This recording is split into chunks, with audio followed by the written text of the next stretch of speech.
Audio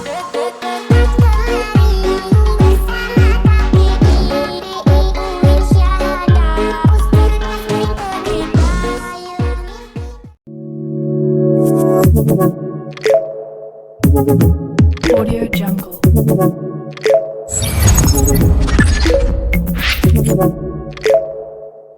Assalamualaikum warahmatullahi wabarakatuh. Selamat pagi teman-teman sekalian. Kembali lagi bersama saya Asrul Hidayat di KPI Podcast Profesional dan Berdaya Saing Global. Oke, di pagi hari ini kita kedatangan narasumber yang sangat hebat ya. Beliau sekarang baru menjabat sebagai Dekan Fakultas Dakwah dan Ilmu Komunikasi. Jadi beliau ini saya disclaimer sedikit ya tentang Fakultas Dakwah dan Ilmu Komunikasi. Ini adalah salah satu fakultas yang ada di Universitas Islam Negeri Syekh Ahli Hasan Ahmad Ad-Dari, Kota Parang Sidimpuan. Ini menjadi salah satu catatan penting nih. Nanti kita akan tanya-tanya lebih lanjut kepada beliau persoalan Fakultas Dakwah. Karena ada statement nih Bu yang menyatakan bahwasanya orang yang masuk ke Fakultas Dakwah itu akan home base-nya akan menjadi seorang ustadz, prospeknya akan ustadz, prospeknya yang paling umum ya, yang paling khusus akan menjadi ustadz. Ini nanti akan bakalan kita bahas nih, benar tidak? Atau bahkan malah sebaliknya, atau malah lebih hebat lagi loh orang-orang yang berada di Fakultas Dakwah dan Ilmu Komunikasi. Baik, selamat pagi Bu, bagaimana kabarnya Bu? Alhamdulillah, waalaikumsalam warahmatullahi wabarakatuh. Senang sekali, ini saya perdana hadir di sini. Iya Bu. Ini mahasiswa KPI luar biasa ya. Ada space buat Fakultas Dakwah, mahasiswa-mahasiswa KPI untuk bisa show on ya. Iya, benar sekali Bu. Oke, ini saya bertanya Bu, ini pandangan umum Ibu melihat Fakultas Dakwah nih, menurut dari tema kita, apalagi sekarang yang semua sekarang serba digital. Iya. Secara ruang lingkup dunia pendidikan, ini Ibu melihat Fakultas Dakwah ini di era digital ini seperti apa sekarang Bu? Oke, baik, mungkin sedikit review tentang Fakultas Dakwah dan Ilmu Komunikasi. Saya pernah berada di Fakultas Dakwah. Ya, ketika itu saya diberikan amanah sebagai Ketua Program Studi Bimbingan Konseling Islam. Kemudian tidak berapa lama saya berangkat studi S3 ya, dengan bidang kajian psikologi pendidikan Islam. Jadi secara background keilmuan saya psikologi. Kemudian saya ketika kembali studi itu sempat berada di Tarbiyah sebagai dekan bidang akademik dan kelembagaan. Dan sekarang saya kembali ke rumah saya di Fakultas Dakwah dan Ilmu Komunikasi yang saya pernah berada di sini. Jadi senang sekali ya. Jadi kalau saya melihat ya Fakultas Dakwah dan Ilmu Komunikasi, apalagi dengan 5 program studi yang ada di fakultas ini ya, fakultas ini memiliki 5 program studi ya. Ada komunikasi penyiaran Islam, ini mahasiswa-mahasiswanya yang sekarang mendampingi saya, luar biasa. Kemudian ada bimbingan konseling Islam yang dulu pernah saya naungi ya, bersama waktu itu di masa kepemimpinan Ibu Dr. Fauziah. Kemudian kita juga punya program studi pengembangan masyarakat Islam, ya. Ada juga program studi manajemen dakwah. Dan yang terbaru, seperti tema kita kali ini itu di era disrupsi ya, digital. Kita punya program studi desain komunikasi visual. Benar sekali. Jadi tadi kalau disampaikan, kalau dibilang Fakultas Dakwah, Ustadz, gitu kan. Jadi begini, ya kalau kita lihat definisi dari di era disrupsi itu bagaimana perubahan yang sangat cepat, ya sangat fundamental, diakibatkan oleh pengaruh teknologi. Digital. Jadi profesi yang tadi dikatakan, kalau dakwah tuh jadi ustadz gitu. Kalau kita lihat dari sisi ini ya, ustadz yang gimana dulu? Gitu dia ya. Kalau kita lihat ustadz-ustadz kondang sekarang sudah juga banyak memanfaatkan digital. Benar ya. sekali Bu, berubah. YouTube, ya punya IG, punya TikTok malah ya. Benar sekali. Jadi sebetulnya teknologi ini bisa kita manfaatkan pada sisi positif ya. Walaupun kita juga ada melihat sisi negatif ya, tapi bagaimana ini bisa diminimalisir ya. Nah. Apalagi kalau kita lihat tadi dengan mendukung kompetensi yang dimiliki oleh mahasiswa Fakultas Dakwah ya, ustadz di era digital yang mampu memanfaatkan teknologi gitu kan. Ustadz tidak hanya berada di atas mimbar, tapi juga bisa sekarang seperti di depan mikrofon, di depan layar gitu kan. Terus kita juga bagaimana mampu memanajemen ya program-program dakwah dengan penggunaan teknologi gitu. Terus bagaimana kita mampu mengembangkan masyarakat khususnya masyarakat muslim agar lebih berdaya dengan mendampingi kegiatan-kegiatan ekonomi, nanti bisa kolaborasi dengan teman kita di Fakultas Ekonomi dan Bisnis Islam ya. Jadi bagaimana kita mampu membuat sebuah gebrakan baru yang mampu memberdayakan mahasiswa yang akan mampu berdampak positif kepada pengembangan masyarakat Islam ya, khususnya seperti halnya bimbingan konseling Islam juga demikian. Kalau dulu di zaman sebelum ada teknologi, kalau orang mau konseling mungkin harus face to face ya. Iya, benar sekali Bu. Kalau sekarang dengan ada teknologi, ya kita bisa chat dulu dari WA, terus bisa konselingnya juga by phone atau pakai PC gitu kan. Hanya saja memang kalau dari sisi afeksi itu yang akan lebih baik jika bertemu karena langsung eye contact ya, langsung tatap mata, terus kita juga bisa kan berikan penguatan secara gestur gitu ya.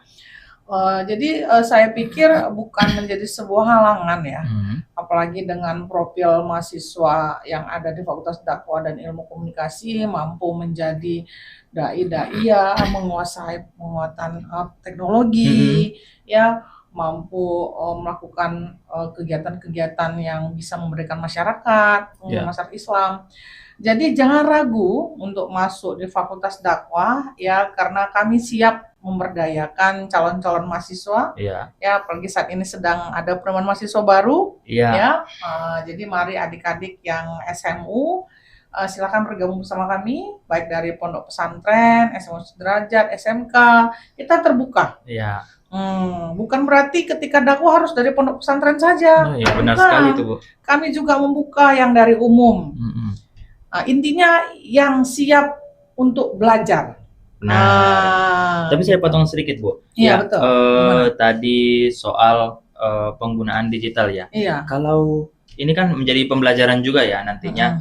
Karena di era sekarang itu kalau sekarang bisa serba digital, misal kalau dia seorang menjadi daiyah ataupun dai, ada beberapa permasalahan nih Bu. Salah satunya adalah adanya orang yang tiba-tiba jadi ustadz. Nah, dia membuat konten tiba-tiba jadi ustadz. Nah, kita tidak tahu nih kredibilitasnya seperti apa, bagaimana dia dalam sektornya seperti apa. Nah, bagaimana nih Bu, seorang penggiat media sosial ini mesti harus mengetahui nih, ini dia punya kredibilitas ini, sehingga dalam kontennya itu kita bisa tahu, oh berarti yang disampaikannya adalah benar. Itu bagaimana Bu kira-kira? Oke. Jadi kita juga harus mampu membekali diri ya. Mampu membekali diri dengan kompetensi yang kita miliki. Artinya apa? Kita punya bekal nilai-nilai agama, ya, pengetahuan agama yang mendalam. Karena saya pikir tidak cukup dengan hanya teknologi saja tampil di layar gitu kan, kalau tidak dengan bekal yang mumpuni ya. Khawatirnya nanti ketika terutama pas acara dialog-dialog seperti itu ya, kajian-kajian ya, dengan minimnya pengetahuan itu malah bisa menghambat komunikasi betul gitu. Sekali itu. Jadi tetap harus membekali diri ya. Kami siap di Fakultas Dakwah untuk membersamai Anda sekalian ya, yang ingin untuk bisa ahli di bidang dakwah digital ya, komunikasi ya, bimbingan konseling, memanage bagaimana dakwah yang di era digital ya, terus kita juga punya di kafe ya. Iya. Jadi tetap harus dibekali pengetahuan, kompetensi. Jadi tidak cukup hanya tahu saja tentang teknologinya, Benar. tapi konten dari apa yang ingin disampaikan, pesan-pesan yang ingin ditangkap oleh baik itu pendengar, Iya. pemirsa, gitu kan? Benar sekali. Ya, Jadi gitu. itu menjadi salah satu ya, itu kunci utama ya. Jadi orang yang berada di dakwah itu prospeknya tidak selalu mesti jadi ustadz. Tidak jadi ustadz. Banyak prospeknya nanti ketika kita lulus di salah satu program studi di Fakultas Dakwah ini, Anda tidak semestinya menjadi ustadz. Kalau Anda di bimbingan konseling bisa jadi konselor ya Bu ya. Iya, Kalau bisa. berada di Fakultas Dakwah Anda bisa mungkin menjadi konsultan komunikasi Iya, misalnya. Kalau di pengembangan masyarakat Islam Anda bisa terjun menjadi seorang penyuluh, jurnalis, penyuluh. Itu menjadi prospek utama ya Bu ya. Iya, Ya, tapi di gitu. samping itu ya bagaimana nih? Apakah pasti semua orang punya visi misi ya Bu ya. Jadi saya ingin tahu nih visi misi Ibu selama menjadi seorang dekan di Fakultas Dakwah ini ingin membawa Fakultas Dakwah kemana nih Bu? Oke, baik. Jadi kita bukan meniadakan dakwah sebagai ustadz ya, tapi kita mungkin akan menyelaraskan bagaimana kebutuhan masyarakat, bahwa seperti tadi kita bisa menjadi ustadz tidak hanya di atas mimbar, tapi juga bagaimana kita mampu meningkatkan kompetensi dengan memanfaatkan teknologi ya, seperti tadi bimbingan konseling, penyuluhan agama gitu ya. Kalau dikatakan target, yang pasti secara institusi saya juga merasa sebetulnya ini sebuah tantangan ya, tantangan buat saya. Karena saya ingin fakultas yang saya pimpin ya, saat ini Fakultas Dakwah yang diberikan amanah itu bisa sejajar lah ya, minimal kita bisa sejajar dengan fakultas-fakultas lain yang ada di UIN Sahada, dan targetnya kita bisa melampaui. Wow. Ya terutama dalam akreditasi. Ya, dalam akreditasi. Karena kita tidak bisa memungkiri memang satu indikator kualitas program studi itu dinilai dari akreditasi. Jadi ini juga menjadi catatan, menjadi PR bagi saya dan teman-teman pendukung saya, wakil dekan, kaprodi, semua pengelola Fakultas Dakwah dan Ilmu Komunikasi, baik dosen dan tendik bersama-sama membangun kinerja ya ke arah yang lebih baik dalam rangka seperti yang sampaikan tadi, target-target capaian ya program-program studi yang ada di Fakultas Dakwah menjadi unggul dan tidak skala nasional saja, kalau bisa internasional. Internasional ya, gitu. Benar sekali. Kita mencoba untuk bisa bertaraf internasional ya. Sebagai ya dunia pendidikan ya mungkin harus bertaraf itu sekarang Bu, karena nggak bisa stuck hanya di situ saja. Iya betul, seperti tadi yang tema kita ini ya, era disrupsi. Kita tidak bisa menutup mata, kita tidak bisa mengatakan tidak bisa, tapi harus bisa dan siap mau belajar. Iya, pastinya harus tetap menjalani. Kalau perkembangan zaman ya mesti harus kita ikuti ya Bu ya. Tapi jangan sampai kita termakan oleh perkembangan itu sendiri. Itu yang bahaya Bu. Betul. Baik, kita lanjut nih Bu. Kalau basic sendiri saya lihat Ibu ini adalah saya baca-baca ya dari beberapa artikel yang dibuat, Ibu sangat senang dengan psikologi. Ada beberapa tulisan Ibu berkenaan dengan psikologi pendidik ya, psikologi pendidikan. Nah, saya ingin bertanya Bu, kalau dengan kurikulum yang sekarang ya saya baca juga di internet, kurikulum di FDIK itu sudah memakai istilah OB dan MBKM. Nah, dari kacamata Ibu sebagai seorang psikologi pendidik, ada problem based education, ada dia project based education juga. Nah, itu bagaimana Bu? Diterapkannya di Fakultas Dakwah itu seperti apa? Bagaimana cara kerjanya sehingga tercipta nih supaya mahasiswa juga tahu Anda diberikan tugas oleh dosen itu bukan sesuatu yang menyusahkan bagi Anda, tapi karena tautan oleh kurikulum tadi, sehingga diharuskan nih mahasiswa mesti harus seperti ini, mahasiswa seperti ini. Ini bagaimana Bu dari kacamata pandang Ibu? Oke, baik, terima kasih. Jadi kalau kita lihat saat ini ya memang pada tingkat perguruan tinggi itu sudah dituntut untuk mampu menerapkan kurikulum OB. OB itu sendiri bukan sebuah singkatan dari Outcome Based Education. Yeah. Jadi belajar itu tidak cukup hanya secara kognitif saja, tapi juga aspek afeksi dan psikomotor harus terbangun.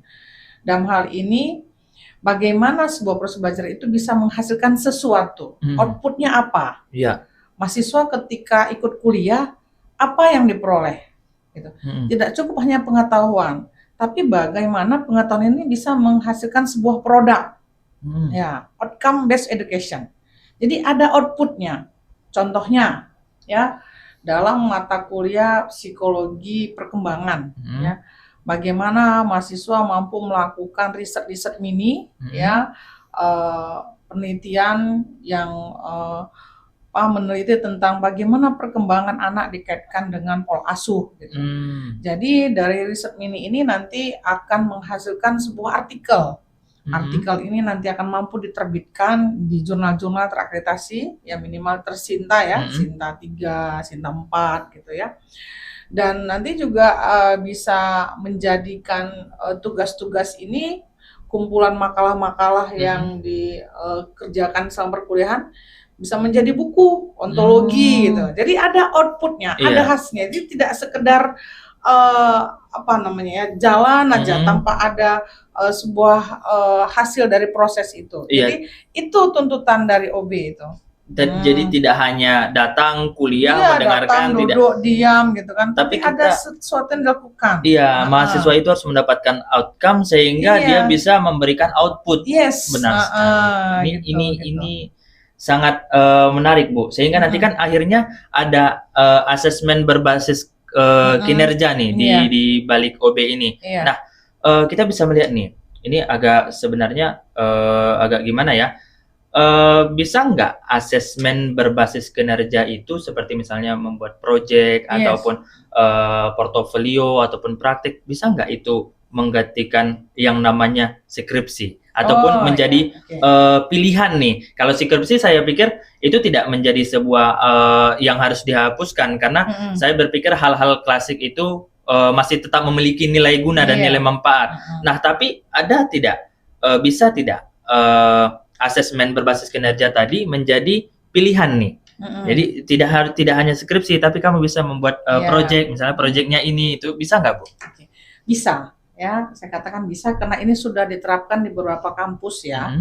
Jadi ada kampus PTKIN yang menerapkan mahasiswa bisa menyelesaikan studi S1 tanpa skripsi dengan terbitnya artikel jurnal minimal di Sinta 3.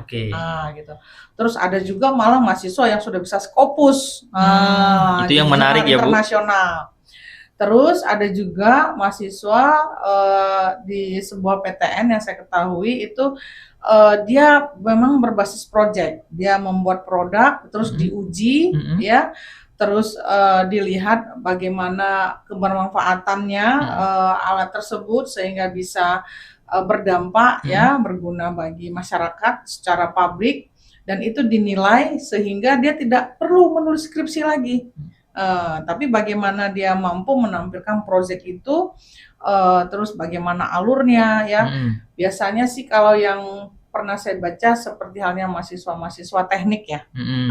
Teknik memang itu kan mereka aplikatif ya, praktis gitu ya. Karena bicara tentang mesin-mesin gitu kan. Berbeda mungkin dengan yang humaniora ya. Jadi bisa. Di kampus sendiri kita di Winsada juga wacananya sudah ada ya, dengan mahasiswa tidak harus menyelesaikan skripsi ya, tapi dia diberikan pilihan ya untuk bisa menyelesaikan melalui artikel jurnal yang diterbitkan pada jurnal-jurnal terakreditasi ya, minimal Sinta 3, Sinta 4 sudah. Itu sudah dilaksanakan di beberapa PTKIN. Sangat menarik sekali ya, Bu ya. Oke, kita beralih lagi nih, Bu. Kita lompat-lompat nih. MBKM tadi kita terangkan. MBKM. Jadi kalau kita lihat MBKM itu kan bagaimana kurikulum itu dapat memerdekakan mahasiswa dalam memilih kegiatan apa yang dapat mendukung kompetensinya. Jadi saat ini saya melihat dan dakwah sudah melakukan itu dengan cara apa? Ya, mengirim mahasiswa untuk mengikuti kegiatan magang ya, ada saat ini ada di Deli Serdang, ada di Medan ya, di beberapa instansi yang memang kita sudah memiliki kerjasama. Jadi kerjasama ini diimplementasikan dengan mahasiswa melakukan kegiatan magang. Jadi kegiatan ini itu dapat dinilai dengan 20 SKS. Jadi sebetulnya MBKM ini adalah kegiatan yang bisa bernilai SKS gitu. Jadi kalau saya sendiri memang pengalaman ketika saya sempat menjabat sebagai Ketua Program Studi Pendidikan Islam Anak Usia Dini, saya termasuk di asosiasi bagian MBKM. Jadi waktu itu saya memilih kegiatan MBKM-nya bidang kemanusiaan karena saya juga pernah sebagai relawan, jadi bagaimana kegiatan di camp-camp pengungsian itu dapat bernilai SKS. Jadi kegiatan seperti halnya bagaimana tadi psikologi perkembangan anak, kesehatan gizi AUD, ya, terus juga menulis karya ilmiah, itu semuanya dapat dilakukan dengan satu kegiatan tadi, pengabdian, ya, magang, gitu. Tapi dia tetap bernilai SKS. Jadi di situ inti pelaksanaan dari MBKM itu. Kemudian kita juga bisa memilih ya mata kuliah ya di lain prodi dalam satu fakultas. Misalnya anak KPI ini tertarik belajar psikologi, mungkin ada di KPI psikologi komunikasi, tapi kita pengen juga nih belajar psikologi keluarga, karena kan kita mau berkeluarga, pengen juga tuh ya. Gitu pengen kan? Juga pasti. Gitu kan. Jadi anak KPI ya ikut mata kuliah psikologi keluarga di BKI, itu boleh. Itu bagaimana caranya itu, Bu? Ini menjadi sebuah pembelajaran juga nih, supaya mahasiswa tidak monoton di KPI aja, Anda bisa lompat kemana, itu fungsi MBKM gitu ya. Itu gimana caranya? Jadi itu nanti akan difasilitasi melalui sistem akademik Siakat ya. Nanti mahasiswa akan diberikan pilihan-pilihan untuk mengambil mata kuliah dalam satu fakultas antar prodi. Bahkan bisa antar prodi di lain fakultas. Wow. Iya. Jadi anak BKI ya ingin belajar ke syariah, program studi ahwalusasiyah karena relate tadi ada psikologi, di sana juga begitu ya. Atau anak PB nanti mau belajar manajemen dakwah, atau anak MPI mau belajar ekonomi dalam pengembangan masyarakat kan yang masih berhubungan, itu bisa. Jadi itu bisa difasilitasi dengan adanya MBKM. Wah, bisa banget itu. Jadi pembelajarannya tidak hanya berpatok di prodi saja, bisa di luar prodi, bahkan antar fakultas juga bisa. Bisa. Ini sangat menarik nih. Jadi sehingga ilmu itu tidak monoton ya, Bu, ya nantinya. Jadi lebih lebih luas ya. Nanti juga mahasiswa juga akan mempunyai jejaring ya, mahasiswa-mahasiswa di fakultas lain, di prodi lain gitu. Iya, sangat benar sekali nih. Oke, kita lompat lagi nih, Bu. Ini bagaimana nih? Ini ada saya dengar-dengar ini ada PMB ya, penerimaan mahasiswa baru. Betul. Ini gimana nih, Bu? Ini jadi apa juga nih, informasi juga nih untuk adik-adik di sana yang ingin masuk. Ini bagaimana ini, Bu? Jadi saat ini memang sedang dibuka PMB ya, yaitu untuk persiapan PTKIN dan 13 April kemarin sampai 30 Mei nanti. Jadi masih berlangsung. Ya, jadi sebelum ini juga ada SPAN PTKIN, jalur undangan dari sekolah ke kampus ya. Dan alhamdulillahnya kita juga sudah ikut PTN Barat dengan program studi umum yang ada di Winsada ya. Saat ini ada Prodi Teknologi Informasi, Desain Komunikasi Visual dan Bisnis Digital. Itu sudah sejajar dengan PTN. Oh, itu yang baru ya, Bu? Itu yang baru sekarang ya jalurnya. Itu nanti akan memiliki rumah sendiri ya.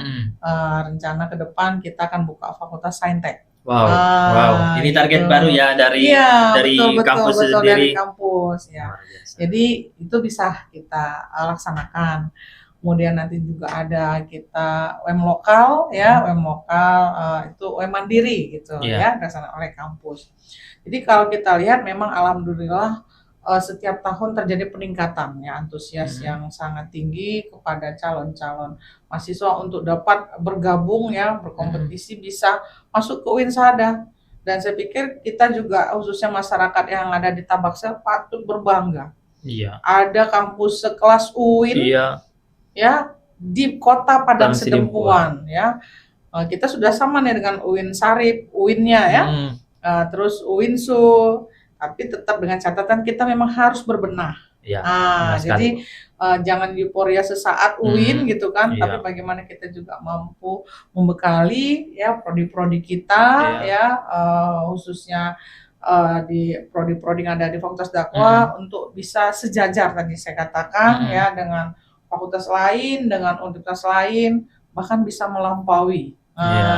Oh, Gitu. ini target ya, target Iya, bisa melampaui. betul, Jadi bukan hanya ya seperti yang Ibu katakan tadi, kita bukan hanya skopnya di nasional, tapi kita Iya, bisa harus internasional. iya. Itu menjadi sebuah target dari Fakultas Dakwah itu sendiri ya Bu ya. Ya, dan ini loh perlu diketahui bahwa kerjasama kita juga sudah kerjasama luar negeri. Wow.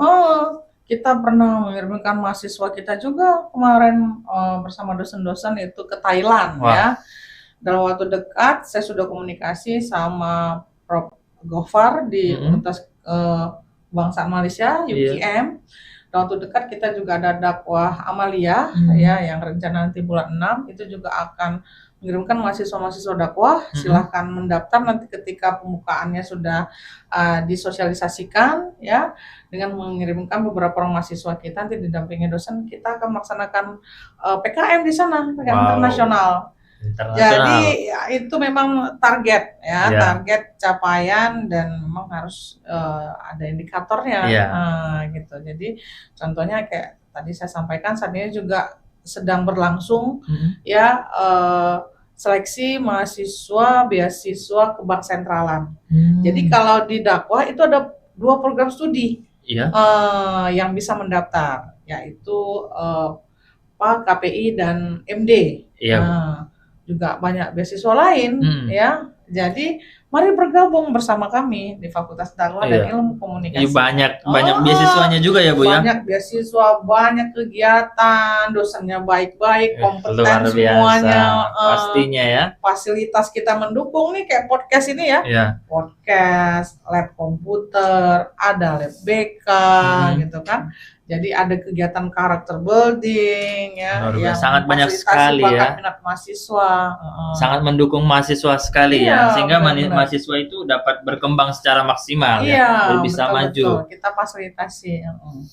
Ini sangat menarik nih Bu. Ini dan pertanyaan selanjutnya di Fakultas Dakwah ini kita masih relevan nggak Bu? Bisa nggak kita mengatakan bahwasanya karena kan sebagian mungkin melihat Fakultas Dakwah itu yang seperti saya katakan tadi ya, mereka mengira ya nanti jadi ustadz, makanya beralihlah tidak jadi masuk Fakultas Dakwah. Ini bagaimana Bu strategi Ibu untuk memanage ini supaya adik-adik di sana bisa tahu nih Fakultas Dakwah itu prospeknya sangat luas. Anda bisa masuk ke sini, Anda bisa join di sini gini. Itu bagaimana Bu strategi ini Bu? Oke. Saat ini kita juga sudah melaksanakan kegiatan sosialisasi ya, dengan melaksanakan kunjungan-kunjungan ke beberapa pondok pesantren, sekolah-sekolah, baik itu yang dilaksanakan oleh universitas ya maupun fakultas dan prodi. Jadi nama programnya promosi ya, bagaimana kita mampu mengiklankan diri dengan membawa mahasiswa-mahasiswa kita yang juga sudah berprestasi, dan kita juga dibantu sama alumni-alumni kita yang sudah bekerja ya. Jadi kita berusaha bagaimana kita mampu dikenal, terus mahasiswa juga bisa tertarik ya, calon mahasiswa juga bisa tertarik di Fakultas Dakwah dengan bersosialisasi melalui berbagai media sosial. Ya, Mhm. kita punya YouTube, kita Iya. punya TikTok, kita punya IG, Mhm. ya, Facebook, semua itu kita usahakan Mhm. ya bagaimana ini nanti mampu menjadi daya tarik Mhm. calon mahasiswa untuk dilirik di Fakultas Dakwah, untuk Mhm. diminati, sehingga nanti mereka mau mendaftarkan diri di Fakultas Dakwah gitu. Benar. Jadi sosialisasi ya, kita mohon juga bantuan dan dukungannya buat mahasiswa-mahasiswa kami yang ada di Fakultas Dakwah Iya. untuk bisa men-share semua informasi ya, khususnya tentang saat ini PMB Iya, Bu. ya, biar kita lebih rame lagi. Udah Mhm. rame, lebih rame Lebih lagi. rame lagi. Iya, gitu. Pastinya ya. Ini terakhir nih, Bu, terakhir. Ya. Motivasi Iya, sekaligus masukan terhadap adik-adik di luar sana dan mahasiswa yang ada di Fakultas Dakwah untuk terus tetap berkarya dan masuk ke Wensada. Ini motivasinya gimana? Karena banyak nih kendalanya di ekonomi, kendalanya di ini sehingga tidak lanjut pendidikan. Ini motivasinya seperti apa, Bu? Oke, baik ya.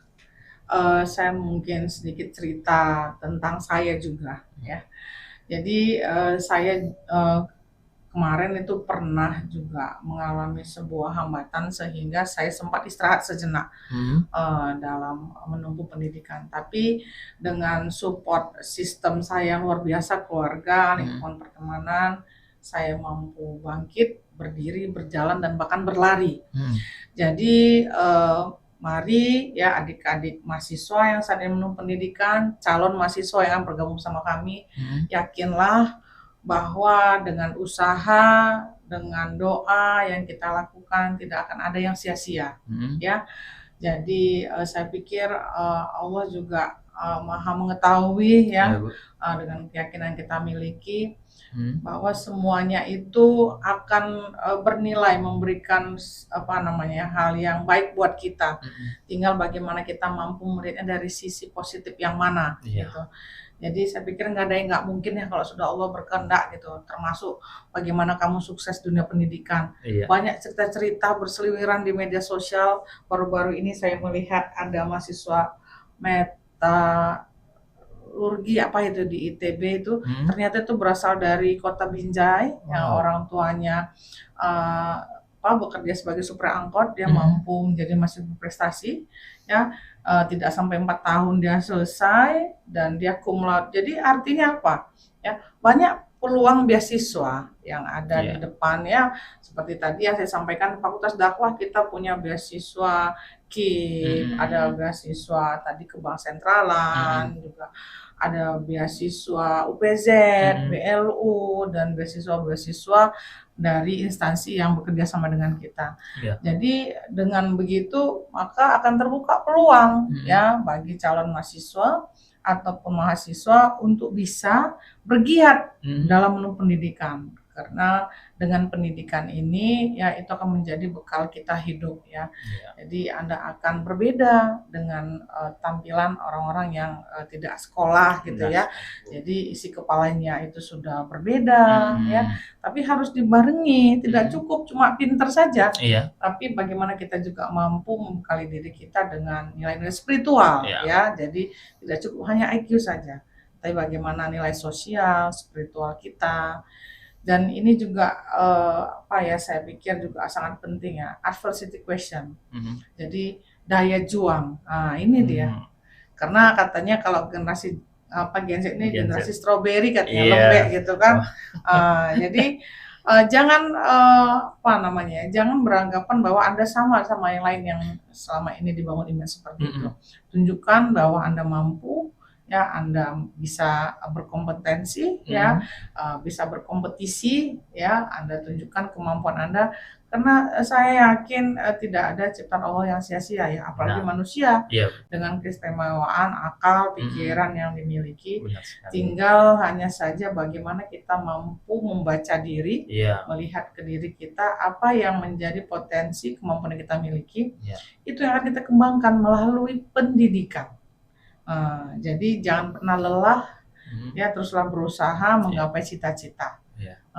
Karena Allah juga akan ya melihat hamba-hambanya yang berusaha dan berdoa ya dengan keyakinan dimiliki, insya Allah akan sukses. Luar biasa sekali ya. Jadi tidak ada yang tidak mungkin, Iya, semua betul. pasti ada jalannya. Iya, Kalau dan pemerintah juga sudah menyediakan beberapa beasiswa yang Anggaran, mendukung, betul. jadi tidak mungkin. Kalau Anda ingin, ya kalau Anda mau, silahkan datang. Nih, terakhir closing statement untuk episode kali ini. Oke, baik. Terima kasih ya. Kami menunggu kehadiran calon-calon mahasiswa ya. Kami siap ya untuk membekali Anda baik secara kognitif, pengetahuan, afeksi, akhlak, ya, psikomotor, keterampilan-keterampilan, ya, banyak program studi yang ada di Fakultas Dakwah dan Ilmu Komunikasi yang akan mampu bersaing dengan program studi fakultas-fakultas yang ada di PTKIN dan PTN ya di Indonesia, dan target tadi ya akreditasi ya nilai-nilai kedakwahan ya, bahwa kami juga siap untuk membekali pengetahuan baik tadi bidang penyiaran ya, untuk menjadi seorang jurnalis ya, menjadi dai-daiyah ya, konselor, kita siap. Jadi mari bergabung bersama kami di Fakultas Dakwah dan Ilmu Komunikasi is the best ya. Is the best. Mantap ya. Jadi kami menunggu kehadirannya. Mari bergabung bersama kami. Saya ada di sini ya. Kami dengan 5 program studi unggulan siap menerima calon mahasiswa dan mahasiswa yang ada. Mari kita besarkan dakwah ya. Semua butuh support, dukungan dan kerjasama. Jadi saya nggak bisa bekerja sendiri nih. Benar, Bu. Harus didukung oleh tim hebat dari Fakultas Dakwah dan Ilmu Komunikasi. Iya, benar sekali. Nah, itu teman-teman ya. Jadi jangan ragu-ragu, silahkan datang ke sini. Kita punya beberapa program unggulan, kita punya prodi unggulan. Jadi jangan takut, karena pemerintah juga sudah menyediakan berbagai beasiswa untuk Anda. Anda mengatakan diri Anda tidak mampu, tidak mungkin. Anda pasti mampu, karena semuanya sudah ada. Jadi tinggal kita memilih, kita mau yang mana. Tapi tergantung teman-teman sekalian, mau pilih yang mana, mau yang mana. Sama kalau makan kue, ada yang pilih yang besar, mau yang kecil dan segala macamnya. Itu rasa-rasanya ya. Itu tergantung kita, teman-teman. Nah, jadi untuk itu begitu banyak tadi pembahasan kita mengenai disrupsi digital atau bahkan arah Fakultas Dakwah ini kemana. Nah, bersama dengan Dekan Fakultas Dakwah dan Ilmu Komunikasi, kita mengharapkan target dan upaya untuk memajukan Fakultas Dakwah menjadi lebih unggul lagi, bahkan bertaraf internasional, bukan hanya nasional, internasional pun akan ditempuh sesuai dengan target yang kita inginkan. Baik, mungkin cukup sekian teman-teman sekalian podcast kita pada hari ini bersama dengan Ibu Dekan kita.